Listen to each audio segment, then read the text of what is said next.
Welcome to Heal, Feel, Rise, Stories After Silence, where we take anonymous stories and we read them to give people a voice. I'm going to give a trigger warning for the submission that I have today. Today, this submission includes sexual, physical, mental, and financial abuse. If you cannot hear that right now, or you're not in the right place or headspace, go and take care of yourself and feel free to come back at a later time. Alright, let's get into the story. At a young age, I was sexually assaulted by a police officer. Sadly, that was the first of many times I went through being assaulted. Sometimes abuse starts slowly, and it can be really hard to recognize. At first, it seemed normal. The abuse didn't start right off the bat. My boyfriend, let's call him Ryan, that's a fake name by the way, he played the push and pull game, which is basically what it sounds like. Sometimes things were absolutely amazing, and other times he suddenly pushed me away without any explanation. I started to notice that he treated other girlfriends better than he treated me. When I tried to bring it up, I got shut down. Every time I tried to communicate how I felt, it would turn into verbal abuse. This was the moment I started to understand what was actually happening. It wasn't just conflict. It was abuse. I would have left, and a few times I did try, but I found out I was pregnant, so I stayed. Looking back, that was a big mistake. I can see how trapped I was. I wasn't in a financial position to leave even if I wanted to. It felt like there was no real way out. In 2021, he traded me for drugs to his friend, who then raped me and injured me severely. He had a friend who was a judge in my hometown, and because of that, I didn't feel like I stood a chance being treated fairly. Later on, I found out that Ryan was raping me in my sleep and filming it, putting it on the Rape Academy. I'm sure you guys have heard of this. It is on the news. If you haven't, there is something called the Rape Academy, where basically women are being filmed and husbands are showing each other how to knock their wife unconscious. It's really, really not a good thing. Anyways, so this happened on multiple occasions. Once he even did it in front of my young kids. Oh my god. I had to be given CPR, and since his father-in-law was a cop, I didn't feel like I could go to the police. Whenever I found out about the videos, I reacted. When I reacted to what I found out, I was the one who ended up being charged with assault, which made it even harder to access support systems like domestic violence shelters.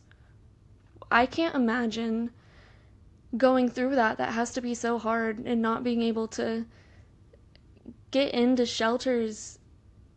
That's so hard. It must be really scary to go through something like that, where the system that is supposed to help you isn't helping you. Abuse is rarely just one thing.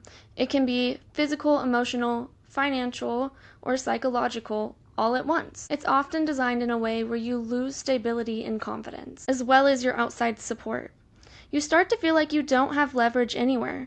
Honestly, what helped me survive at first was my anger. I started jogging. I started putting energy back into myself, in small ways at first, but this whole situation left me carrying a lot of anxiety, PTSD, and I had a difficult time trusting people, as well as suicidal ideations. I wish that I had access to support back then, especially somewhere online that truly felt safe. But I'm healing. It is possible to heal. I'm still working on it every day, but I've started to get my excitement for life back again. If you are listening, or are or was in a similar situation, don't let anyone convince you that you're lying. And it's not your fault. It is not your fault. I'm going to say that again. It is not your fault. If you're in an abusive situation, try to build an exit plan, if it is safe to do so, and if possible, have access to your own money and resources. There are hotlines and domestic violence resources available.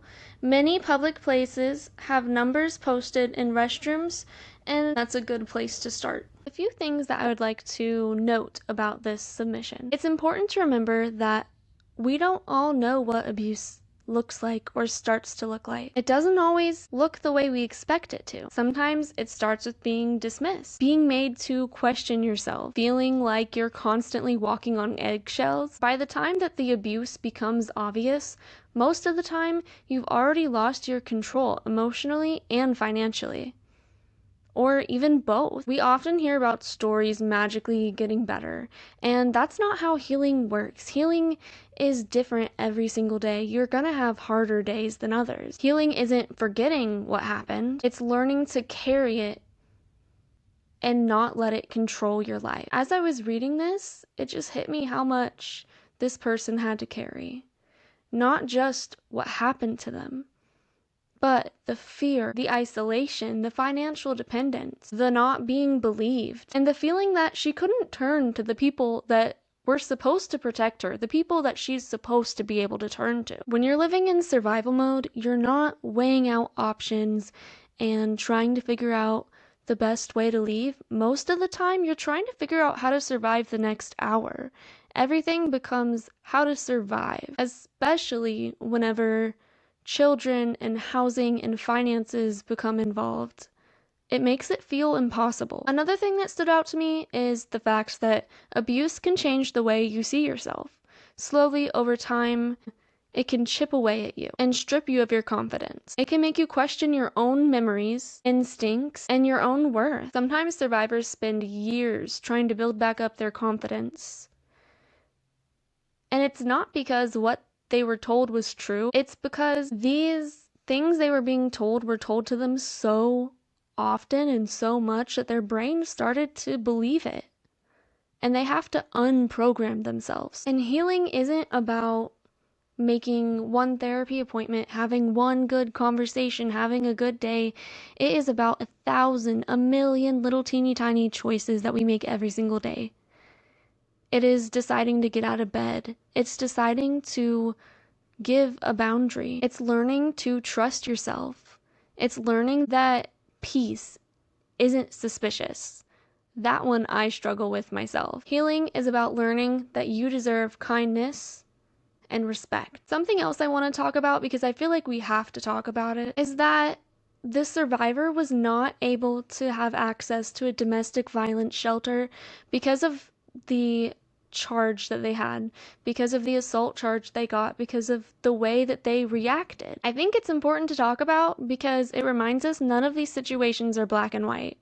There's not a one-fix-all answer for these. Sometimes survivors get pushed to their breaking point. Sometimes, after years of being manipulated, controlled, and terrorized, they reach their breaking point. Sadly, there are survivors that fall through the cracks of a system that was not created for everybody. The system that was created to help them, the system that's supposed to help them, is not as easily accessible as it may seem. Some people are turned away from resources because they don't have enough room, or because of the way they reacted to the assault that happened to them. Some don't have enough evidence. Some are afraid to come forward. Whenever we talk about survivors, I think it's really important to remember that safety isn't as easy as making one phone call or going to one shelter. It can be really complicated, and there can be hoops that people have to jump through. Sometimes people have to navigate a system that wasn't built for every survivor in mind. I think that's why compassion matters so much. We don't always know somebody's full story, what they've lived through, what they've been through. And we need to remember that before we judge someone, their choices, or their reactions. Alrighty, we're going to take a deep breath to decompress and let go of anything that we might be holding on to. So we're going to go in and out.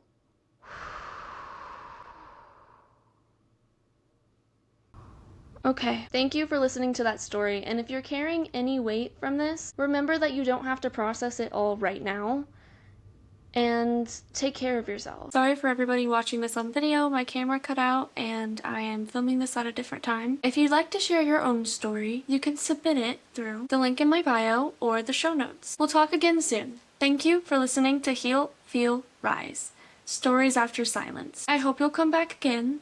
And remember, you are not alone, and what happens to you will never define you. Until next time.